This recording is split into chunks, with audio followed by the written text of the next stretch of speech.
मैं एक कबूतर हूँ। आज मैं आपको अपनी कहानी सुनाना चाहता हूँ।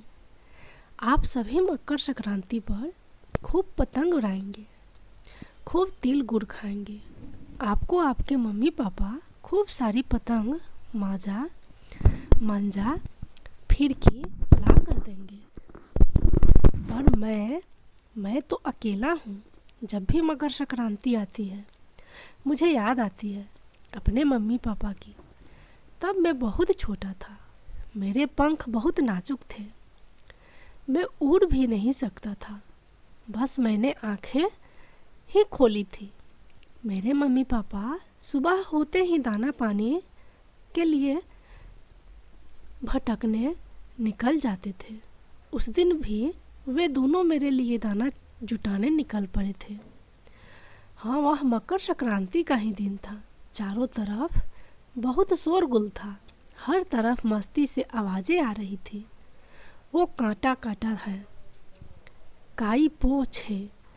मैं भी अपनी नन्ही नन्ही आँखों से देख रहा था। दूर आकाश में सुंदर सुंदर रंग बिरंगी पतंगे इठला रही थी। इतने सुंदर सुंदर रंग और इतने सुंदर सुंदर रूप की पतंगे मैं फुदक फुदक कर देख रहा था। तभी मैंने देखा पड़ोस के पेड़ पर रहने वाले चिड़िया के बच्चे खेलते खेलते बाहर निकल आए। मैं उन्हें फुदकते हुए देख ही रहा था कि अचानक पतंग के चिन्नी माजे में एक छोटा बच्चा उलझ गया। ची ची की तेज आवाज़ के साथ वह चीख रहा था। सब लोग त्योहार की मस्ती में इतने डूबे थे कि किसी को वह आवाज़ सुनाई नहीं दी। बच्चे चीनी माजे को खींच रहे थे और वह चिड़िया का बच्चा खून से तरबतर होकर छटपटा रहा।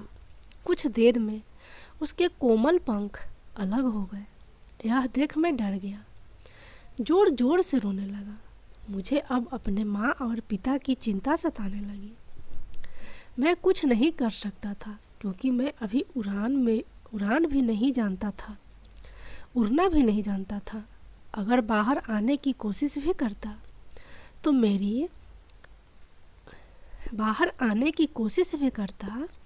तो मेरा वही हश्र होता जो चिड़िया के बच्चों का हुआ। मुझे बहुत जोरों से भूख लग आई थी, पर मैं बेबस था। शाम तक पतंग का कोलाहल बढ़ता ही जा रहा था और मेरा मन चिंता में डूबता जा रहा था। जैसे जैसे अंधेरा बढ़ता गया मेरा दिल भी परेशानी में उलझता गया।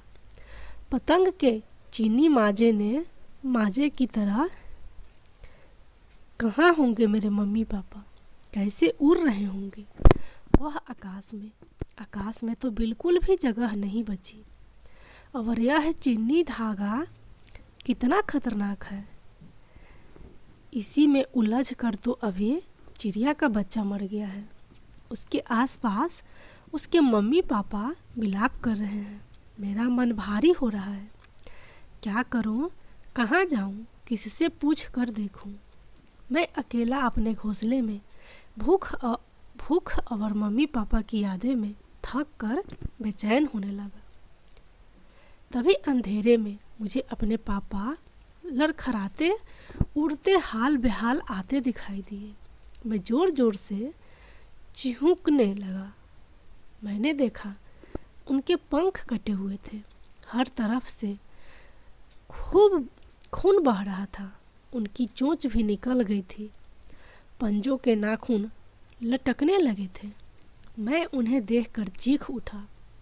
उन्होंने करहाते हुए 4 दाने मेरी चोंच में डाले और कहा, बेटा, इन इंसानों की दुनिया में जीना बहुत मुश्किल है। तुम अपना ध्यान रखना। मैं किसी तरह तुम तक पहुंचा हूँ। तुम्हारी माँ नहीं आएगी। उसके दोनों पंख पतंग के मांजे से उलझ कर कट गए हैं और उसने वहीं तड़प कर दम तोड़ दिया है।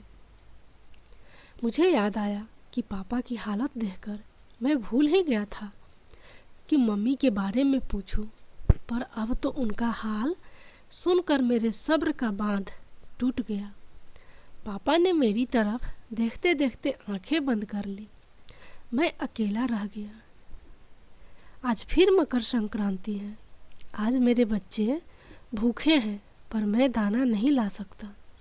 मुझे डर है कि कहीं मैं भी बीच आकाश में उलझ कर ना रह जाऊं और मेरे बच्चे अकेले न रह जाएं।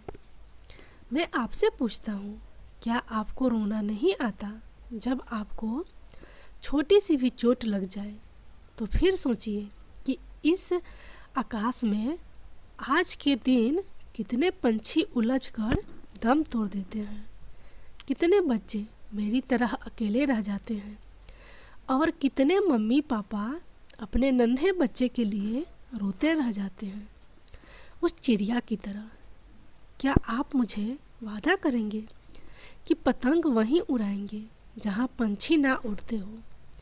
क्या आप वादा करोगे कि आपकी पतंग के चिन्नी मांझे से उलझ कर कोई पंछी नहीं मरेगा?